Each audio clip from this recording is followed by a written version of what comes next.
Hey there nation, welcome to the show. We help you to play miniatures wargaming on a budget. It is I, Commander CheapSkate, and now it's time for another edition of The Longest War. This is our Warhammer series of Warhammer 40,000 battle reports. This is battle report number 8. It is a 1,000 point battle that is fought between my friend Lady Domina, the Kha'Sherhan of the Black Legion, versus yours truly with my brand new army, the Watch Company Tertius of the Deathwatch. So that's right, ladies and gentlemen, our very last video that we updated, which was a hobby side, the Kill Team Chronicles. I showed off my very first 1,000 point army of Deathwatch. So this is the very first battle report I'm using those guys in, so I'm really excited using these guys, seeing exactly what they can do. I'm fighting against my good friend Lady Domina with the Kha'Sherhan of the Black Legion, so I'm really excited to see what happens. So with that being said, ladies and gentlemen, let's get on with the army list. If you want to see exactly what we're going to be having for each of our armies, we're going to play some background music and scroll right through the army list. If you want to see exactly what we're taking, please feel free to pause and check that at your own leisure. So with that being said, ladies and gentlemen, let's get this battle report on a roll.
Alright, so let's go and talk about the scenario rules real quick. As you can see, we're fighting on a 4x6 table. My army is deployed on the near side of the table, while my buddy Lady Domina, her army is deployed on the far side of the table.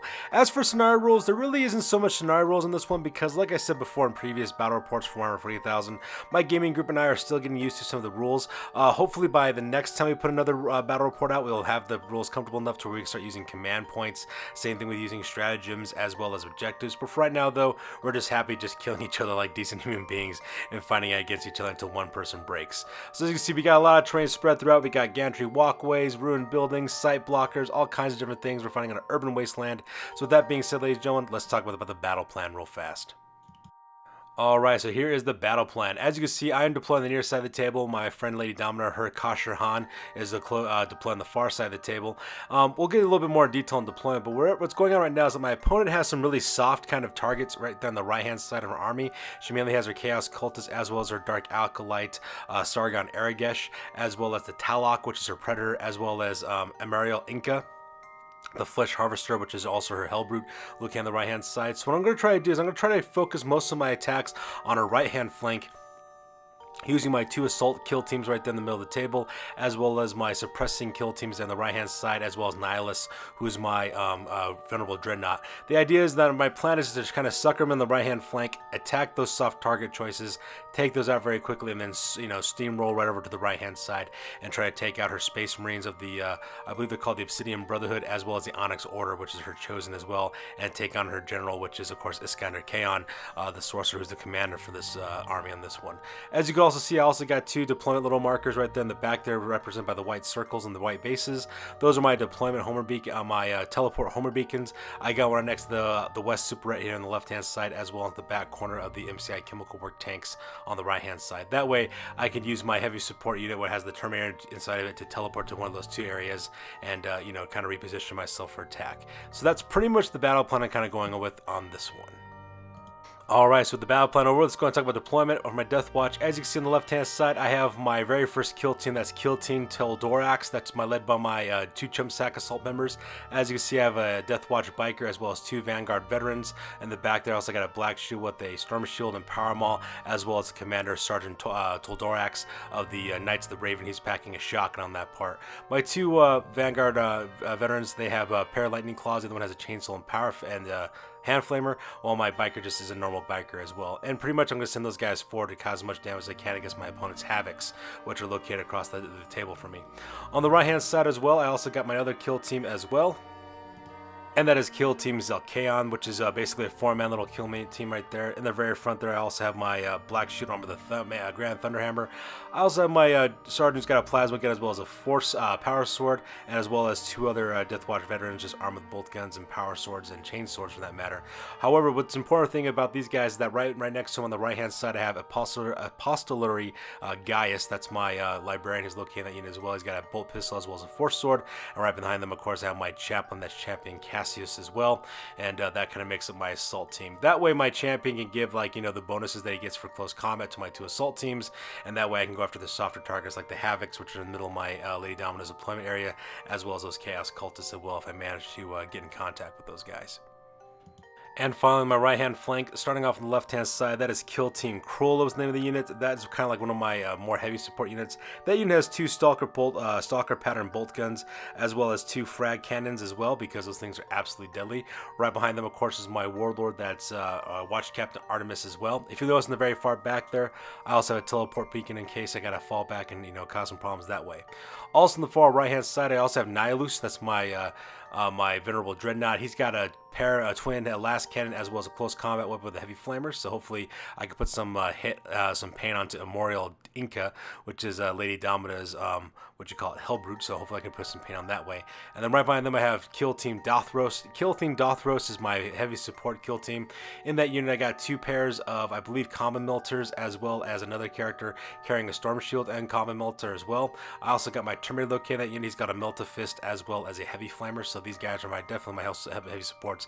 These are kind of like my anti-armor guys because they're packing melted guns, which do really a good job against armored vehicles. So that's where my heavy support is located at. I also put the Terminator there as well, so that way they can teleport when they need to, using the teleport ability for the kill team, because I have a Terminator in the group. And these guys are kind of like my troubleshooters, so whenever I need any help or any additional support, those guys can kind of teleport the battlefield and help me out. And that pretty much makes up my deployment for this one. Alright, so now we're on to deployment for the Kha'Sherhan, which is Lady Domina's 1,000 point Black Legion army list. Over on the left hand side you have the Onyx Order. That's a unit of 6 chosen, what those guys are. There's a lot of guys kit out for close combat. They're also packing bolt guns as well. On the right hand side, that is a 10-man squad of Chaos Space Marines called the Obsidian Brotherhood. Those guys, I believe, are packing 2 plasma guns within their ranks as well, so they're very, very deadly. Right behind them, of course, is the General. That's Iskander Kaon. That's a Chaos Sorcerer as well. He's got a Force Sword as well as a Plasma Pistol. I believe he's also packing a couple of psychic abilities as well. And then finally right there in the center there, you got the Black Rain. Those guys on the right-hand side, that's the 5-man Havoc Squad. Those guys have 2 missile launchers as well as a last cannon heavy bolter. And of course, their commander is packing a Common Melter as well. So very, very devastating left-hand flank. And like I said before, that Havoc unit right there in the center, that's pretty much where I'm planning on sending my kill team Teldorax to go after and take those guys out, because that unit has the heavy guns, and that's, just makes sense. And then finally, make up Lady Domina's Kha'Sherhan's left-hand flank. You have the Brotherhood of Illumination. That's a huge unit of 20 Chaos Cultists. In that unit, those guys are all packing auto guns. They also have a heavy stubber as well as a flamer in that unit as well. Right behind them is, of course, Lady Domina's Dark Apostle. That's Sargon Aragesh, the Lord Prelate. He's there so that way he can lend his morale support during the morale phase with his level 9 leadership, as well as give some bonuses for close combat as well. After them, of course, on the right-hand side, that is Immortal Inca, the Flesh Harvester. That's her Hellbrute. That guy's packing, I believe, a heavy plasma cannon for a Hellbrute, as well as a Hellbrute Fist with a heavy flamer. And then on the far right-hand side, that is the heavy support she has. That's the Talok. That's a Predator. It's got 2 last cannons as well as a Predator auto cannon, and I'm really afraid of that thing because I have no vehicles while she does, and as everyone knows, I have a very low model count for Deathwatch, so, I'm kind of afraid of that thing just chewing my forces up. And that pretty much makes the deployment for Lady Domina. So with deployment fully over with, we go directly to the top of turn 1, we both roll for initiative to see exactly who goes first. It's time for blood to be spilt.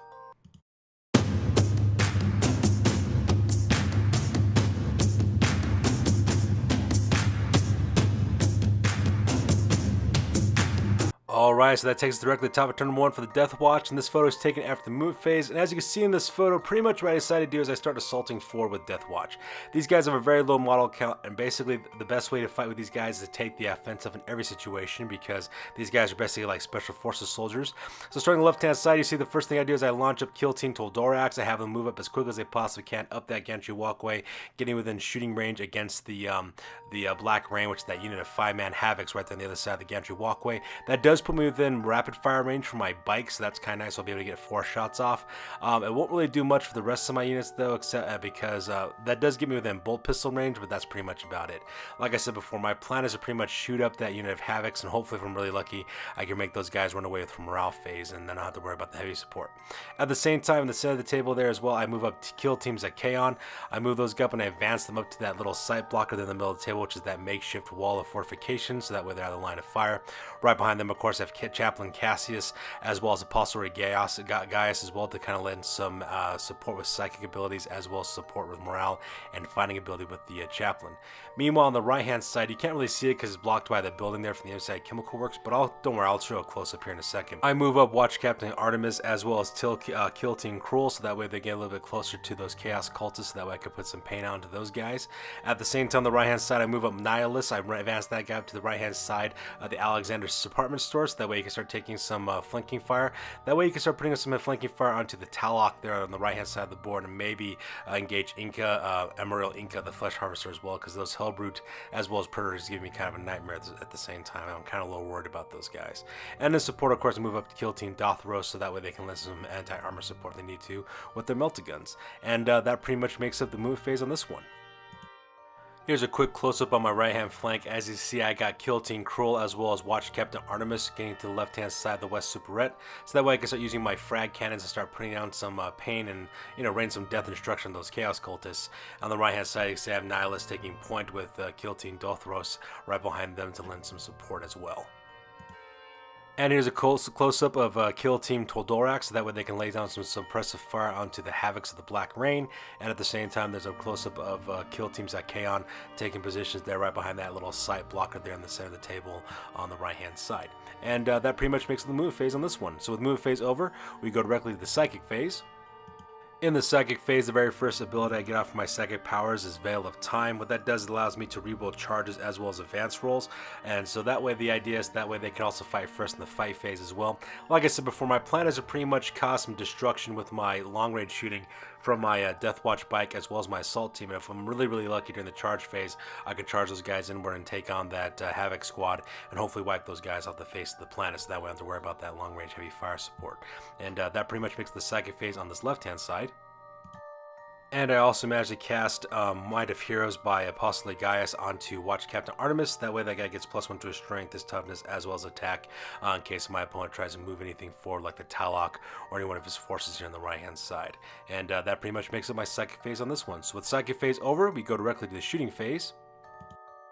And the shooting phase, the first thing I do is I take aim with Kill Team Toldorax. I take aim at the Black Rain, and I manage to pop off 2 of those guys. I managed to kill their Sergeant armed with the melta gun, as well as the heavy bolter carrier that was inside the Havoc this Havoc squad as well. I am kind of worried though, because if I don't make my charge phase in the next charge phase, it's going to cause me some problems, because I still have a last cannon as well as 2 missile launchers to deal with, and that could be pretty unfortunate as well. And speaking of the charge phase, there is no photo for the charge phase, because unfortunately the only kill team that can charge is Kill Team Toldorax, because they didn't advance this last turn, and unfortunately I failed my charge roll spectacularly. I needed to roll a 10 in order to make that close that distance between Kill Team Toldorax as well as the Black Rain. I rolled a 2, so because of that kill team goes nowhere, and it puts me in a perfect position to be open fired on for counter charges with the Havocs. These Havocs of course did try to do Overwatch, but luckily for me though none of their shots make it, so that doesn't really do much of anything for my opponent. Because there's no combat phase, we skip the combat phase, and since there is no morale phase, we skip that part because I take no losses. So that being said, we go to the bottom of turn number 1 for the Black Legion.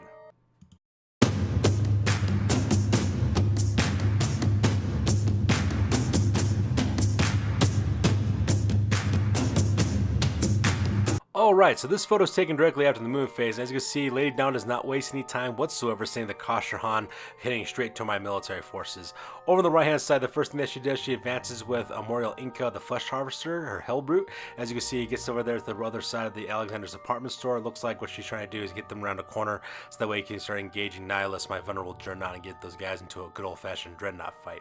Which would be kind of interesting to see, because I've never really seen that before in my Warhammer 40 career so far.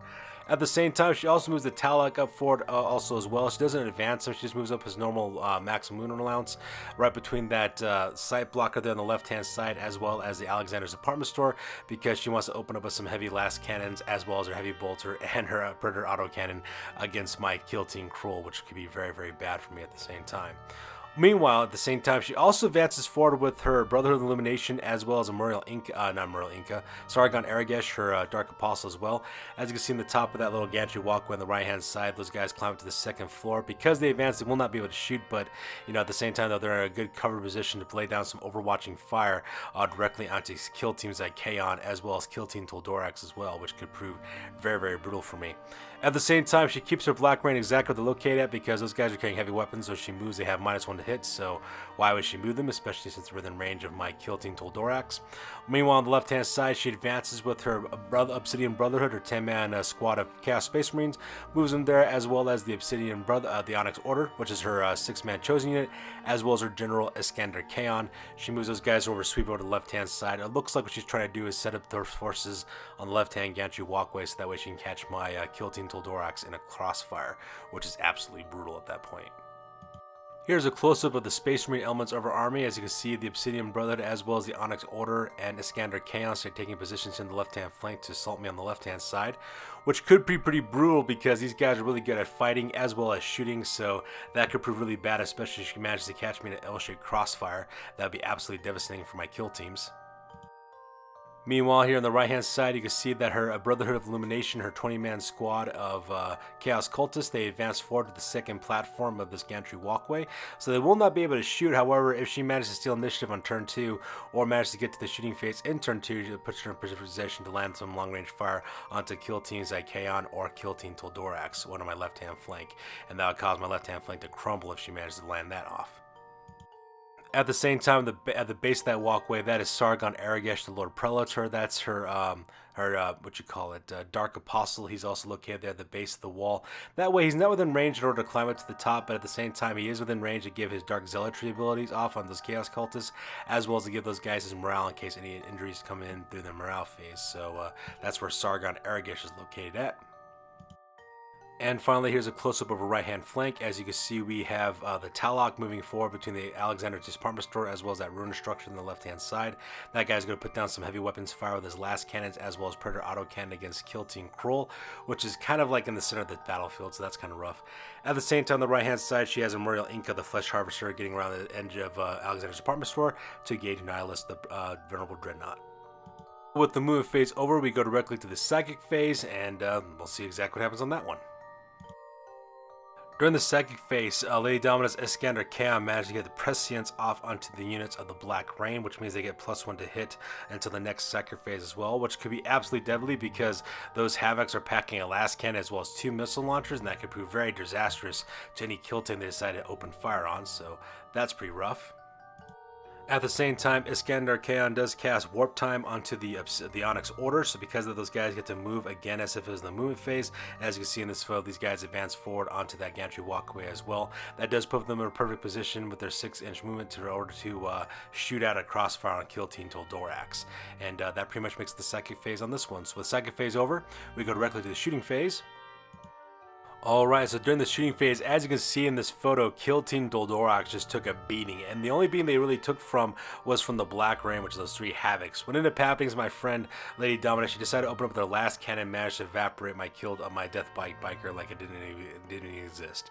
At the same time, she also opened fire with her 2 missile launchers from her Havocs, firing with cracker missiles as well, managed to kill both my Sergeant Toldorax, which is the guy who's armed with the combat shotgun, as well as my Black Shield with the Storm Shield, as well as his which are power moss, because those 3 guys just got atomized off the table. The only thing I have left are my 2 Vanguard veterans, one armed with a pair of lightning claws, the other one with a chainsaw and a hand flamer. And the only reason why those guys managed to stick it out is because, luckily for me, none of the other teams could actually open fire on them because they pretty much moved during that time period as well. So that makes it the shooting phase here on the left-hand side. Meanwhile, here on the right-hand side, the Talok opens up and manages to actually kill one of the members of Kill Team Kroll as well. That guy was the guy who was just carrying regular bolter. I got pretty lucky on that part as well. It was actually killed because the Predator autocannon. I got really lucky because I was rolling out the box for my armor save on those guys. Those guys managed to survive. And also, Lady Domina flubbed her rolls for heavy last cannons because otherwise these guys would have been chopped to pieces, and I got pretty lucky on that part. So with shooting phase over, we skip the charge phase because there is no real charging going on. We also skip the combat phase because no one's engaged in close combat. And the morale phase, I pass all my morale tests so nobody flees. So that being said, ladies and gentlemen, we go directly to the top of turn number 2. We roll up for initiative to see exactly who goes first.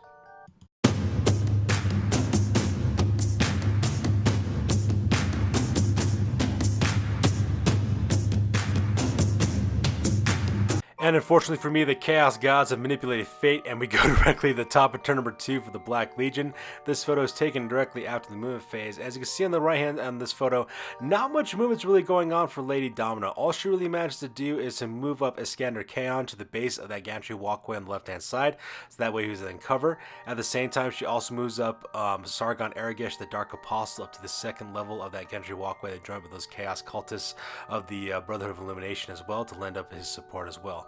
The main movement takes place here on the right-hand flank, where she moves up the Talok to the other side of that little border area there, so that way she could take aim with the heavy last cannon directly at Kill Team Zakaon. At the same time, she also gets a little bit closer to open up on Kill Team Kroll as well.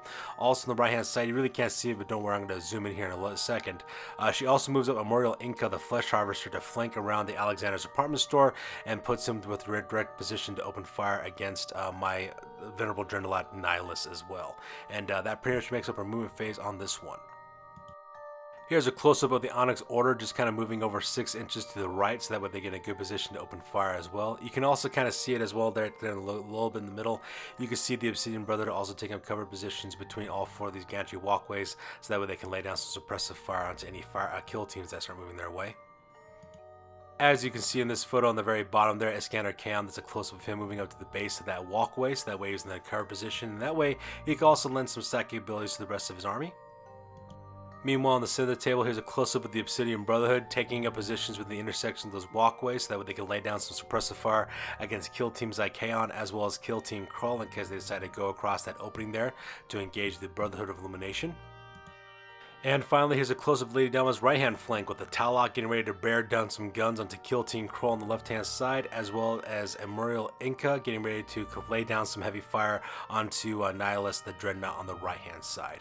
And so with movement phase over, we go directly to the Psychic phase.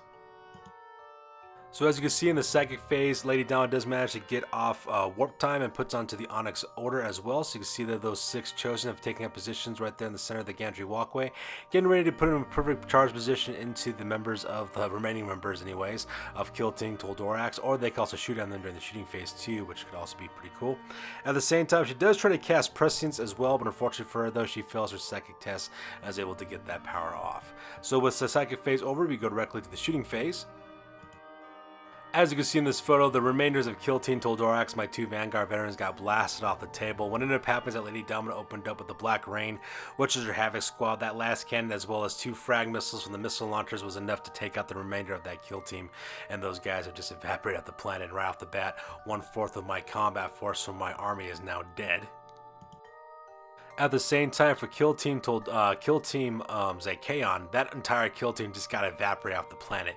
And the reason why that happened is because they were within rapid fire range of Lady Domina's Chaos Cultists, the Brotherhood of Illumination. So those guys opened up with 40 shots, I'm sorry, not 40 shots, 43 shots, including the shots from their heavy bolter as well, onto that kill team as well. Plus, they also took the left-hand fire from the last cannon on the Talok as well. So because that entire kill team got evaporated. The only reason why I got 2 models left over is because that's my Chap chaplain Cassius, as well as Apostolori Gaius as well on the right hand side. Those guys are characters, and they can't be targetless. They're the closest units to be engaged with in the shooting phase, and pretty much that heavy last cannon from the Talak, as well as the combined fire from the Brother of Illumination, was enough to kill off the rest of Kill Team's Ikeon. So now half of my forces from my Deathwatch army has just been evaporated from long-range fire from the Black Legion. And to make matters worse, the Talak managed to kill one of my other members of Kill Team Kroll as well, so the only thing I have left are my 2 frag cannons as well as my Sergeant Kroll for that unit as well. I got pretty lucky on this part because Lady Dominator pretty much flubbed her rolls for her Predator autocannon, and I just maximized my roll for my armor save, and that was the only thing that really saved me from that part. So right off the bat, things are not looking very good for my Deathwatch army because I am slowly losing Kill Team one at a time just from the sheer amount of firepower that the Black Legion is bringing down on my units. And because, the pain just doesn't quit, Emurial Inca, he managed to inflict 5 wounds onto Nihilus the Dreadnought. This is from a combination of the fires from his heavy plasma cannon as well as from his heavy flamer as well. So that is absolutely devastating because Nihilus only has 7 wounds. He's got 2 more left before he gets killed. And we still have a charge phase as well as a combat phase to go through before it's my turn. So things are not looking very good for Nihilus. In fact, I'll be very surprised he managed to survive this turn. Half of my army is dead and slowly joining them pretty quickly. Things are absolutely looking very bad for my Deathwatch army on this point.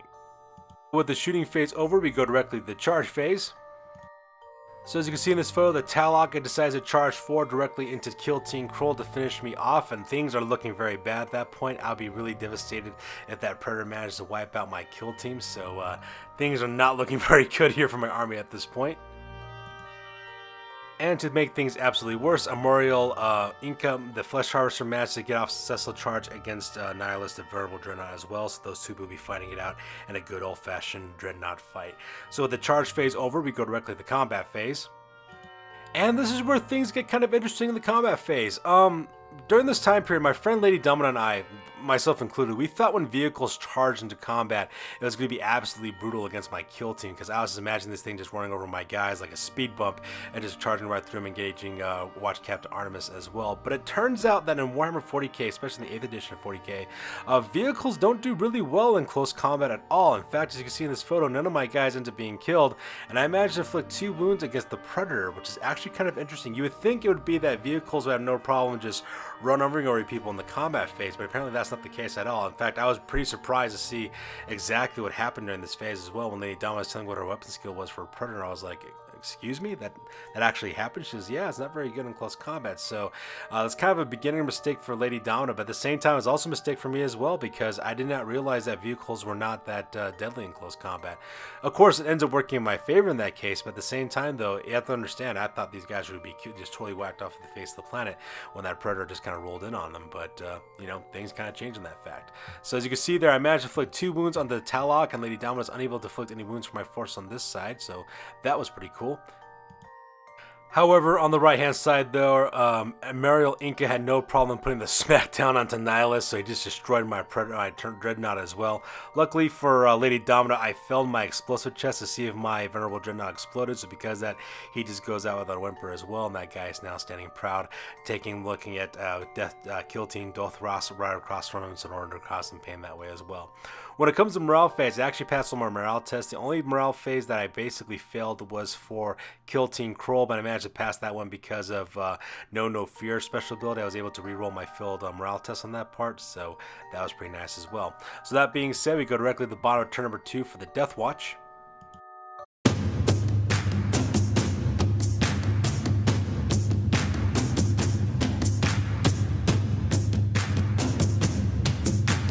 And as you can see in this photo from the move phase, I start pulling back my forces and start concentrating at this point, because I realize now with half my army dead, I really need to concentrate my forces to keep them together so that way they can work together as a team. So on the left hand side there, you can see that I moved Cassius as well as Apostolary Gaius over to the left to right hand side to take on the Talak as well, to lend some support from Kill Team Kroll, which is facing down the Talak at this point.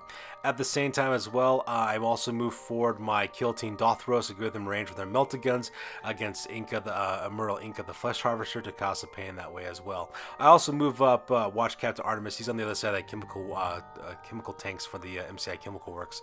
But don't worry, I'll zoom in here for a second because I plan on throwing a stasis bomb at the Talak and hopefully killing off that thing at the same time. Here's a close-up of Chaplain Cassius as well as Apostle Gaius with Teal Team Kroll as well as Watch Captain Artemis. Getting ready to put the smackdown here on the Talok here in a second. And here's a close-up of Kill Team Dothros getting ready to put some pain with some Melta-Guns against Amorial Inca the Flesh Harvester as well. So with move phase over, we go directly to the Psychic phase. As you see in this photo, the very first thing I do is I take Apostle Gaius and I cast Smite against the Talok. I rolled a 11 on that test because I do cause D6 mortal wounds, inflicting 4 mortal wounds onto the Talok, so that thing is halfway to death, which is pretty awesome as well. At the same time, I also cast Might of Heroes onto Artemis, Watch Captain Artemis, just in case if I won't be able to destroy this thing with my Stasis Bomb. That way I can engage with it in close combat with Watch Captain Artemis and hopefully put some pain down with his added strength. So that pretty much makes the Psychic phase. So with the Psychic phase over, we go directly to the shooting phase.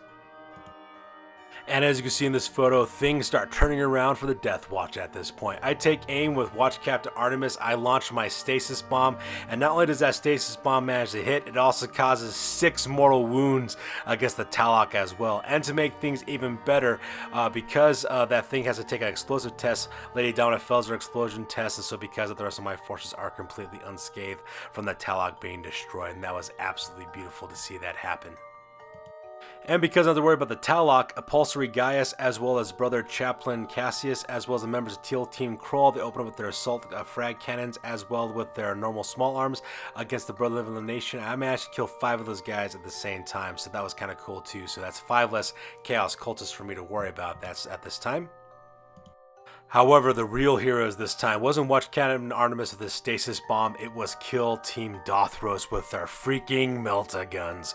Oh my god, I had no idea how powerful Melta-Guns really were. I mean, my only familiarity with Melta-Guns was through Necromunda, and in that game, Melta-Guns aren't very good because they only have a range of a handful of inches, so, you know, I really never got any experience with Melta-Guns until this battle report.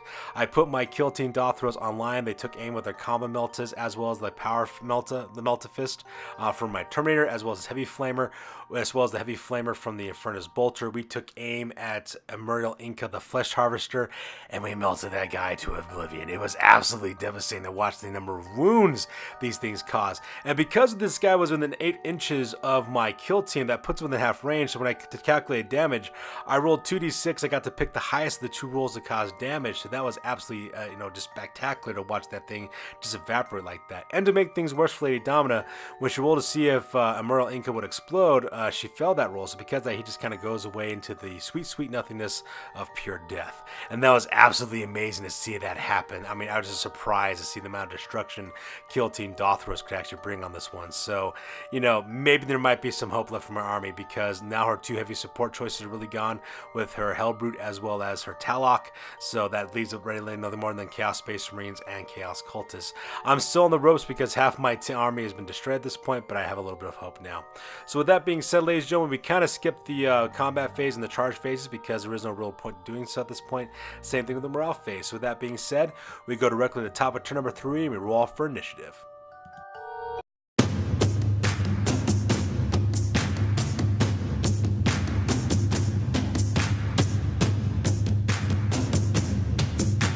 So with the initiative in the bag, we go directly to the move phase. As you can see in this photo, I start taking the offense at this point. I have a little bit of hope seeing what kind of stuff these guys can do in close combat as well as assaulting. So I realize now with the last 2 units, what I have to do, instead of keeping back and try to slog it out foot to foot with some long range fire, I need to assault close to the enemy and bring the pain, and that's exactly what I plan on doing on this part. So the very first thing I decided to do is I take Kill Team Dothros with their Terminator. I decided to activate my teleport beacon at this point. As you can see here, they end up on the left hand side, right outside the West Super Ret. And the reason why is because, as the rule states, you show up within 6 inches of that teleport beacon. That does put me outside of the Alexander's apartment. Alexander's apartment store, the West Super Ret. So that does put me within 12-inch range of shooting with my Melta-Gun against the Onyx Order. And just after watching what Melta-Guns did against a Hellbrute, I'm pretty excited to see exactly what they'll do against the Chosen. so I leave my guys there because they can't move any further at that point. At the same time, on the left-hand side, as you can see, I advance forward with, I'm sorry, not advance forward, I move forward with Chaplain Cassius as well as Apostolary Gaius as well, my librarian and my chaplain. I then advance forward with both Watch Captain Artemis as well as Kill Team Kroll. And I'm not too worried about advancing with those guys because those assault cannons, are frag cannons, are actually considered assault weapons, so I can still shoot even though I advance that turn, and I'm going to plan on to bring some pain down onto the remainder of Lady Domina's army. And that pretty much makes the move phase on this part. Here's a kill team of Chaplain Cassius, Apostolary Gaius, Kill Team Kroll, as well as Watch Captain Artemis, moving closer to that central intersection of gantry walkways to start putting some pain onto the Brotherhood of Elimination, as well as Sargon Aragesh. And here's a close-up of Kill Team Dothros within multi-gun range of those Onyx Order, so that pretty much makes the move phase on this part. So the move phase over, we go directly to the Psychic phase. So during the Psychic phase, I did manage to get off Smite onto Sargon Aragesh, however I only managed to cause one mortal to one of that guy, so that was pretty sad on that part as well.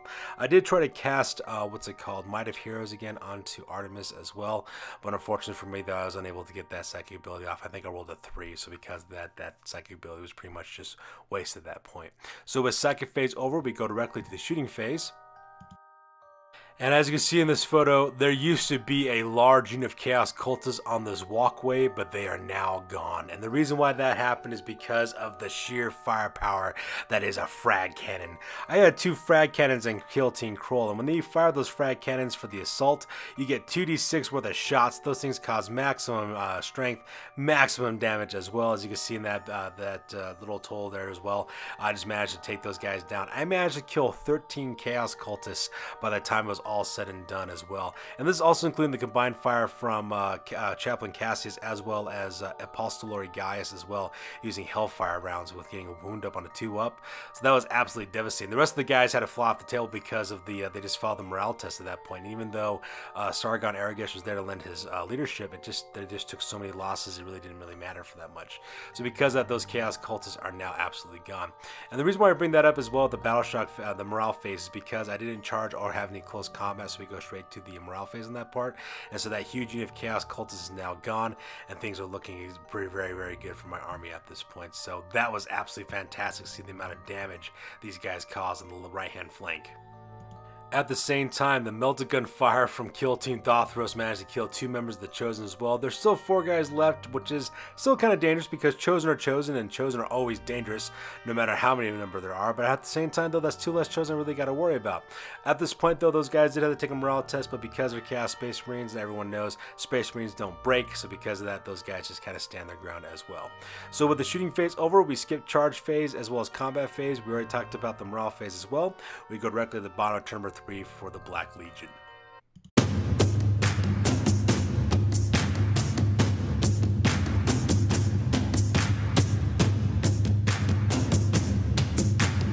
Alright, so this is after the move phase. As you can see, the main thing that Lady Domina starts doing is consolidating her forces as well as sending out her Chosen to kind of deal with whatever's left over. I made a mistake on the last little report. I thought it was 4 Chosen I killed. It's actually 3 Chosen that I killed is what ended up happening. So the first thing that she does, she moves up her 3 Chosen over forward 6 inches. That way they get within charge distance as well as shooting distance at my Kill Team Dothros. At the same time, you really can't see it in this picture, but don't worry, I'm going to zoom in here in a second. She consolidates the forces of her Obsidian Brotherhood as well as Sargon Aragesh as well as Iskander Kaon.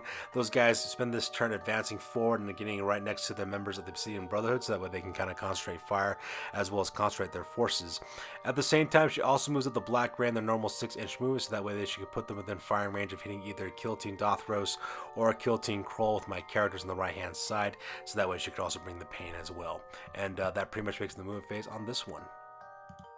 As you can see, here's a close-up of the Chosen of the Onyx Order as well as the Black Rain of the Havocs moving forward, so that way they can start engaging some targets at the long range.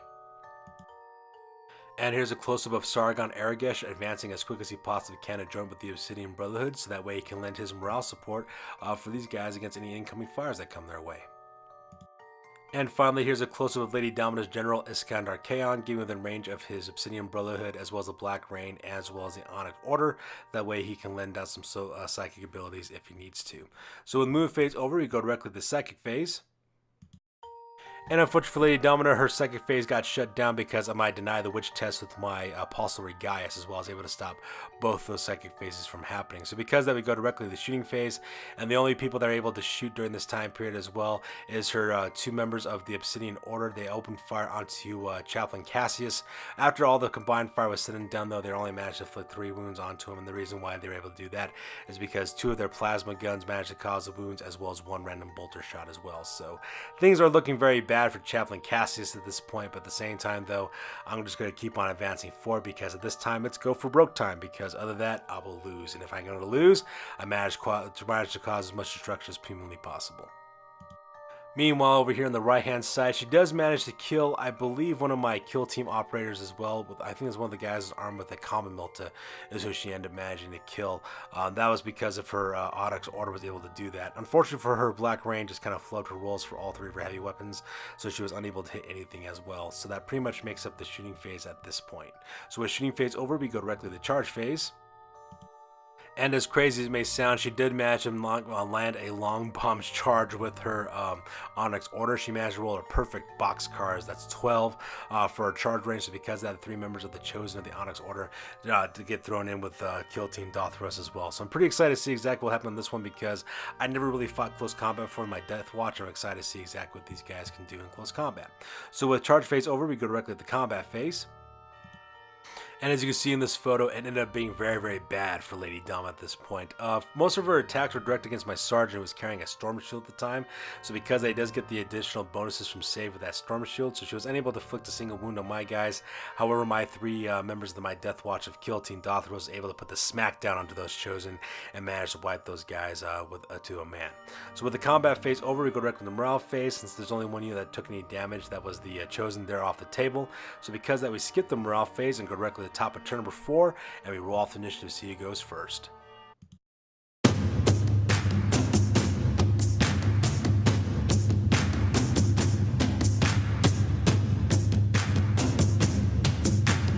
Alright, so that pretty much makes the move phase in this part. As you can see, I decided to take the offense on this part because I realized from the last few phases that maybe offensive is the best way to run Deathwatch at this point. So you can see on the top of the page, on the left-hand side, I advanced forward with the Kill Team Dothros. I'm not really too concerned about that part because all 3 of these guys are carrying assault weapons, so they would have thrown in some long-range fire against the Obsidian Brother there, hidden right there in the middle of the table. At the same time, I also moved forward with Chaplain Cassius, as well as Apostle Gaius, as well as the 3 members of Kill Team Kroll, as well as Watch Captain Artemis as well. I'm trying to move those guys forward up as quickly as possible so that way they can start engaging the guys in some support fires, as well as to assault through with close combat. Here's a close-up of Kill Team Dothros getting within Melta Gun and Flamer range against the members of the Obsidian Brotherhood, and I plan on bringing the pain here in a second during the shooting phase. And at the same time, here's a close-up of Chaplain Cassius, as well as Apostle Gaius, as well as Kill Team Kroll and Watch Captain Artemis, just moving up their normal movement allowance so that way I can charge into him during the charge phase to finish off Sargon Aragesh, as well as the remaining members of the Obsidian Brotherhood. And that pretty much makes the movement phase here on the right-hand side. Alright, so during the second phase, I was able to get off Might of Heroes as well as Veil of Time. I put both those abilities onto Watch Captain Artemis. My hope is to get that guy engaged in close combat so that we can cause some pain during the close combat phase as well. Plus, it gives him a bonus for +1 strength, toughness, as well as for his attacks as well. So, you know, what's the worst that can happen at this point? So with psychic phase over, we go directly to the shooting phase. And in the shooting phase, I put the smackdown down on the Obsidian Brotherhood. With the combined fires from Kill Team Kroll's frag cannons, as well as Chaplain Cassius, Apostle Gaius, and Artemis, as well as Kill Team Dothros, I was able to kill almost the entirety of the Obsidian Brotherhood, except down for the Sergeant, as you can see in this photo here as well. So only 1 member of the Obsidian Brotherhood is left over. So with shooting phase over, we go directly to the charge phase. And as you can see in this photo, Watch Captain Artemis was able to successfully land that long bomb charge directly into the Sergeant of the Obsidian Brotherhood, so I got that off pretty simply as well. Originally, when I went to roll for charge, I rolled a 9, so because that I wasn't able to engage him, but because I had Veil of Time off on a Watch Captain Artemis, I was able to re-roll it. I rolled a perfect 11, which allowed me to engage in close combat with the Sergeant, and so now because these 2 guys are now engaged, we go directly to the combat phase. And as you can see in this photo, Watch Captain Marvis had no problem whatsoever putting that sergeant down into the dirt. So because of that, the Obsidian Brotherhood is now dead, and we skipped the morale phase because none of my guys took loss at this point, and we go directly to the bottom of turn number 4 for the Black Legion.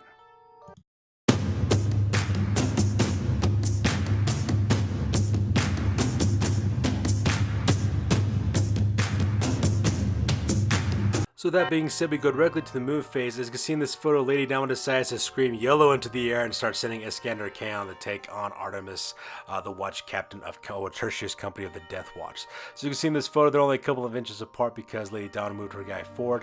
She did try to use her psychic abilities by casting Smite down as well as Prescience onto her general, but luckily for me though, my librarian apostlary guys within range, he had to use his psychic hood to deny the witch. So because of that, Lady Diamond was unable to use any of her psychic abilities for that turn. So that being said, we go directly to the shooting phase.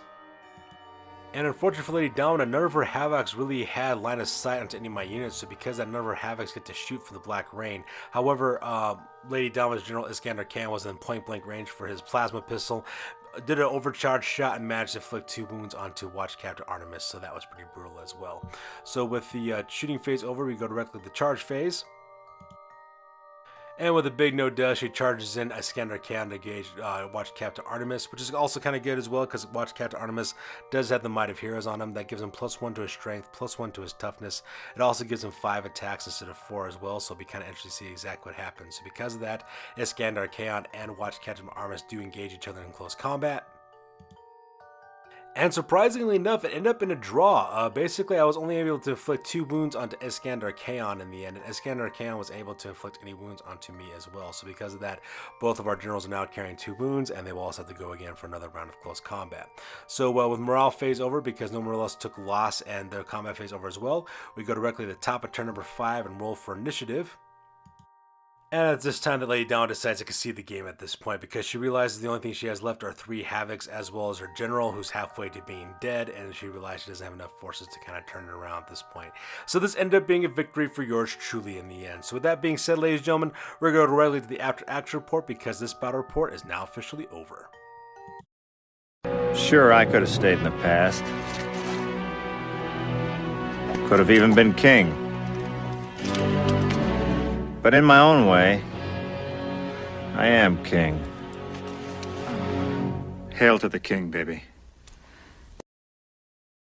Alright, now it's time for the after action report. This is the part of the battle report we talk about what went well, what went poorly, and what we can learn for the next time that we do battle. This is the after action report for the longest war, Warhammer 40,000 battle report number 8, and it being a victory for yours truly. So let's go and talk about the losses real quick. For my Deathwatch, I managed to lose Nihilus, the Venerable Dreadnought, kill Team Zykaon, as well as kill Team Toldorax. Lady Diamond, on the other hand, she managed to lose Sargon, Aragesh, the Lord Pellet, the Obsidian Brothers, the Scions of Illumination, the Onyx Order, Emerald Inca, the Flesh Harvester, as well as the Talak. In the end, this was an exhausting battle. There was so much back and forth. I had no idea who was going to win into the very end. It was very bloody. She managed to kill half my army in the very first opening rounds of the battle, but then I managed to spring back and cause some pain, and so because that was pretty interesting to see exactly how that happened. In the end, I think the reason why I lost so many forces right off the bat is because I spread out my forces too thin. Basically, my 2 assault kill teams were pretty much killed pretty easily at the beginning of the turn, so because of that, that kind of worked out against my favor. Also, Nihilus was by himself and he fell pretty quickly as well. I was really kind of sad about that because I wanted to see exactly what that vulnerable Dreadnought could have done, venerable Dreadnought could have done in close combat as well as shooting, so that was kind of sad and said. However, when I decided to concentrate my forces, keep them together and play aggressively, I found out that that was actually the best way to use Deathwatch at this point. So next time that I do battle with these guys, I'm not going to try to slug out the enemy in shootouts. I'm going to actually try to fire maneuver instead, take the offense, and take the fight to my enemy at this point.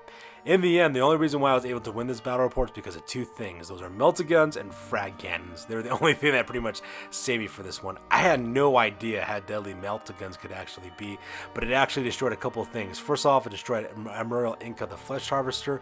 It also destroyed the Onyx Order of the Chosen, as well as the Obsidian Brothers of the Chaos Space Marine, so that part was pretty nice as well. Plus, frag cannons are extremely deadly against light infantry, against things like Chaos Cultists. For example, the Scions of Illumination, these guys just got wiped off the face of the planet, so that was pretty nice as well. I think the biggest mistake that my opponent Lady Domina made at this point was charging in her Predator, but at the same time though, we both didn't know what Predators could do or vehicles could do in close combat. I thought my guys would get ran over by that tank, but in the end it ends up that vehicles can't really do much of anything in close combat. So if you're playing Warhammer 40k 8th edition, don't charge in your vehicles, shoot instead. But you know, now we know, and we'll never make that same mistake ever again as well, except for Dreadnought, of course, because Dreadnoughts are just made of awesomeness as well. So far, I am loving this new army. I like the special operations feel of the army and how they can play. I also like how they can turn the tide really quickly if the circumstances are right, because that was pretty awesome to see that part. This was an awesome game. It was even more fun to play against my friend Lady Domina. I'm looking for the rematch as always.